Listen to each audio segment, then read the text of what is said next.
ওং নমো ভগবতে জ্ঞানেশ্বর দেবায় নমঃ। আজকের আলোচনা শ্রী শ্রী ঠাকুরের শ্রীচরণ স্পর্শ করে কারেন্টের শখ খেলেন অচিন্ত্যবাবু। অচিন্ত্য ঘোষ, বাড়ি আমতার কলমাসে। এই কোম্পানির মালিক গজেন্দ্রনাথ ঘোষ হলেন তার জারতুতো কাকা। তিনি এই ভাইপোকে নিজের কারখানায় কাজ দিলেন, আর এখানে একটি ঘরে তার থাকার ব্যবস্থা করে দিলেন। অচিন্ত্যবাবু কাজ শিখে এই কারখানার ড্রাফটম্যান হলেন, তাই তিনি এ বিষয়ে ড্রয়িং করতেন। শ্রী শ্রী ঠাকুর তার ড্রয়িং দেখে ওই মালগুলো তৈরি করেন। সেগুলো ঠিকমতো হচ্ছে কি না তা খুঁটিয়ে পরীক্ষা করতে অচিন্ত্যবাবু ঠাকুরের কাছে যেতেন। প্রথম দিন অচিন্ত্যবাবু গিয়ে ঠাকুরের তৈরি মালগুলো দেখলেন এবং সব ঠিকঠাক দেখে নিশ্চিন্ত হলেন। তখন কথা প্রসঙ্গে ঠাকুর তাকে বললেন, অচিন্ত্যবাবু, একটা কথা বলি, কিছু মনে করবেন না। অচিন্ত্যবাবু বললেন, মনে করার কি আছে, বলুন না। ঠাকুর বললেন, কাজের সময় ছাড়া অন্য সময় কি করেন? অচিন্ত্যবাবু বললেন, এখানে ক্লাবে একটু সময় কাটাই আর যাত্রা টাত্রা করি। ঠাকুর বললেন, তা ভালো, যাত্রা করেন অন্যান্যদের আনন্দ দেবার জন্য, আর যতক্ষণ নিজে সেজে যাত্রা করেন আপনি ততটুকুই আনন্দ লাভ করেন। কিন্তু ওটা তো ক্ষণিকের আনন্দ, যাতে সকল সময় আনন্দ হয় সেরকম একটা ব্যবস্থা করলে ভালো হতো। তাই আসুন না, আমরা ঠাকুর দেবতার আলোচনা করি। আপনিও কিছু বললেন আর আমিও কিছু বললাম, পরস্পরে আলোচনা করে অনেক কিছু জানা যায়। অচিন্ত্যবাবু বললেন, এসব ঠাকুর দেবতার লাইনে গেলে তো সংসার ত্যাগের প্রশ্ন আসে, কিন্তু বাবা মা থাকতে তো সন্ন্যাসী হওয়া উচিত নয়, তাই ঠাকুর দেবতার লাইনে যাওয়া কি উচিত হবে? আর সংসার ত্যাগ করা কি ঠিক হবে? ঠাকুর বললেন, আমি তো সংসারী, আমার স্ত্রী আছে, মেয়ে আছে, আমি তো ঈশ্বর চিন্তা নিয়েই থাকি, আমি তো সংসারের সম্পর্ক ত্যাগ করি নাই। তাই সন্ধ্যাবেলা আসুন না, দুজনে আলোচনা করা যাবে। অচিন্ত্যবাবু আমতা আমতা করে বললেন, ঠিক আছে, আসব। এদিকে হারুবাবু ঠাকুরের সম্বন্ধে বংশীবদন দলুই, শম্ভুনাথ ব্যানার্জি এবং মেজদি হচ্ছে গজেন্দ্রনাথ ঘোষের মেজ বৌদি, নাম হচ্ছে বিমলা ঘোষ, ওনাদেরকে সকলকে বললেন, যদি ঈশ্বর কথা শুনতে চান তো ঠাকুরের ঘরে সন্ধ্যাবেলা যাবেন। এমন অপূর্ব আলোচনা জীবনে কোথাও শুনি নাই। ফলে সন্ধ্যা হলেই সকলে ঠাকুরের ঘরে হাজির হতে লাগলেন ভগবত আলোচনা শুনতে। কয়েকদিন পর অচিন্ত্যবাবু ঠাকুরের ঘরে ঢুকে আশ্চর্য হয়ে গেলেন। দেখলেন সেখানে অনেকেই হাজির। গ্যাস কাটার ডিপার্টমেন্টের শম্ভুনাথ ব্যানার্জি, ফিটিংসের হারাজন জানা, ওয়েঞ্জ ডিপার্টমেন্টের মনমতো মাইতি, এই প্রকারের সব বড় বড় মানুষেরা তার কাছে আলোচনা শুনতে এসেছেন। অচিন্ত্যবাবুও ঘরে ঢুকে প্রণাম করে বসলেন। ঠাকুর আলোচনা করছেন। মানুষ বলতে যার সকল কর্মে হুঁশ থাকে সেই মানুষ। তাই কর্ম করার আগে কর্ম কিভাবে সুসম্পন্ন হবে তার বিচার থাকা দরকার। যেমন তোমরা শরীর ধারণ করেছ, কিন্তু শরীরের কী গুণাগুণ বা ভালো মন্দ আছে তা জানা দরকার। শরীরের মধ্যে দিয়ে ভালো বস্তুটি কিভাবে পাওয়া যেতে পারে তা আগে জেনে নিলে আর মন্দ বস্তুটা গ্রাস করে ফেলতে পারবে না। কিন্তু তা না করলে যদি একবার মন্দ বস্তু গ্রাস করে নেয় তাহলে হাজার চেষ্টাতেও আর ভালোকে খুঁজে পাবে না। যেমন পিপাসার্ত একটি হাতি জল পিপাসায় ছটফট করতে করতে কোনো বিচার না করে একটি শুকনো জলাশয়ে অল্প জল দেখে নেমে পড়ল। তারপর প্রাণ ভরে জল খেয়ে জলাশয় থেকে ওঠার চেষ্টা করল, কিন্তু ওঠা তো দূরের কথা, ক্রমশই পাঁকে ডুবতে লাগলো, আর শেষে পাঁকের মধ্যেই পড়ে তার প্রাণ গেল। তখন কাক, কুকুর, শেয়াল, শকুন তার দেহটিকে ভোগ করল। দেখো, এই স্থূল শরীরটি হলো জলাশয়, পাঁক হলো মোহ পাঁক, মন হলো হাতি, আর রিপু ইন্দ্রিয় এরা হলো কাক, কুকুর, শেয়াল, শকুন। তাই এই স্থূল শরীরে মন মজলে রিপু ইন্দ্রিয়রাই মনকে ভোগ করবে।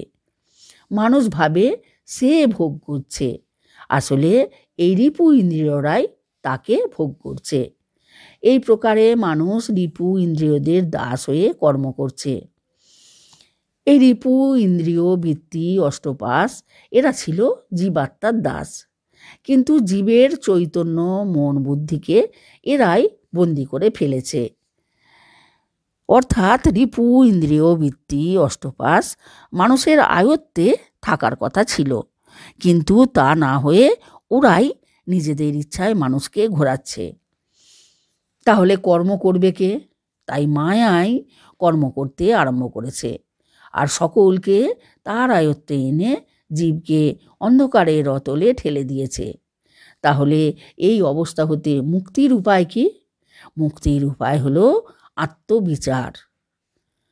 একবার বিচার করে দেখো, তোমরা এই স্থূল শরীরটিকে এত ভালোবেসে ফেলেছ যে কিছুতেই এই শরীরের আসক্তি ছাড়তে পারছো না।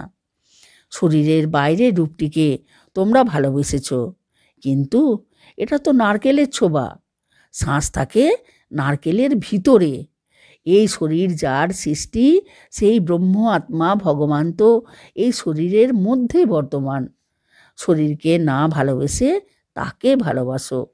এটাই হলো নিষ্কাম সাধনা।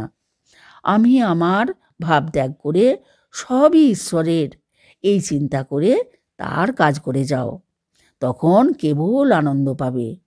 নতুবা কেবল শোক দুঃখ জ্বালা যন্ত্রণা হতাশা অপমান আর অশান্তি ভোগ করতে হবে।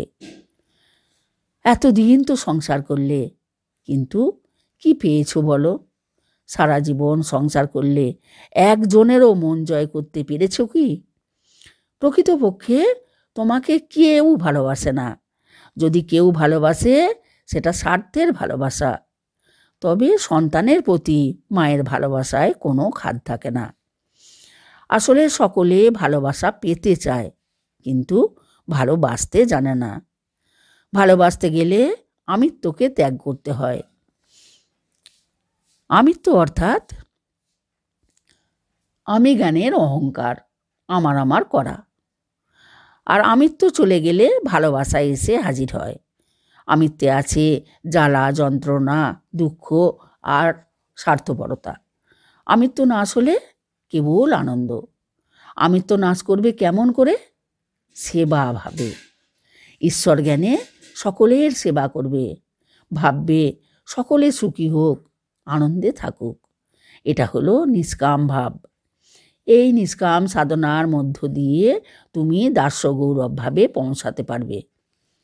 ঠাকুরের এই অমৃতময় সংসার তত্ত্ব, শরীর তত্ত্ব ও ঈশ্বর তত্ত্ব সকলে মন দিয়ে শুনলেন। তাদের মন ভগবদ রসে কানায় কানায় পূর্ণ হয়ে গেল। রাত্রি প্রায় 10টা। সকলে হাসি মুখে ঠাকুরকে প্রণাম করে উঠলেন এবং পরিতৃপ্ত মনে নিজের নিজের ঘরে যাত্রা করলেন। আর সকলকে প্রণাম করতে দেখে অচিন্ত্যবাবুও ঠাকুরের চরণ স্পর্শ করে প্রণাম করতে গেলেন। কিন্তু তার শ্রীচরণ স্পর্শ করা মাত্রই বৈদ্যুতিক কারেন্টের মতো শক লাগলো। হঠাৎ তার সর্বাঙ্গ কেঁপে উঠল। 2-1 সেকেন্ডের জন্য ভয়ে তিনি হতচকিত হয়ে গেলেন, কিন্তু পরক্ষণে ধাতস্থ হয়ে ঠাকুরকে মন দিয়ে প্রণাম করে কাউকে কিছু না জানিয়ে ঘরে গেলেন। আর তখন থেকে তার মনটি বাঁধা পড়ে গেল ঠাকুরের শ্রীচরণে। প্রায়ই আসতে লাগলেন ঠাকুরের কাছে। প্রায় সন্ধ্যাবেলা ঠাকুরের আলোচনা শুনতে আসতেন। কখনো কখনো ছুটির দিনেও চলে আসতেন। আবার হারু বংশী সমুদের সঙ্গেও ঠাকুরের বিষয়ে আলোচনা হতো। তাই তাদের দর্শন উপলব্ধির কথা শুনে একদিন শ্রী শ্রী ঠাকুরকে অচিন্ত্যবাবু বললেন, অন্যের দর্শন উপলব্ধি হয়, আমার হয় না কেন? ঠাকুর বললেন, তুমি তোমার কাজ করে যাও, ফলের আশা করো না। এরপর ঠাকুর আলোচনার সূত্র ধরে বললেন, কাঁচা কাঠে আগুন লাগাতে গেলে সময় লাগে, আমাকে তো সব কাঁচা কাঠে আগুন লাগাতে হচ্ছে। ঠাকুরের এই আক্ষেপের বাণী শুনে অচিন্ত্যবাবুর হৃদয়ে আঘাত করল। তিনি তার আধ্যাত্মিক জ্ঞানের স্বল্পতা অনুভব করতে পারলেন। তাই ঠাকুরের কাছে দর্শন উপলব্ধি প্রার্থনা করা যে উচিত হয়নি তা উপলব্ধি করে মনে মনে দুঃখ পেলেন। আলোচনার শেষে ঠাকুরকে প্রণাম করে ঘরে গেলেন।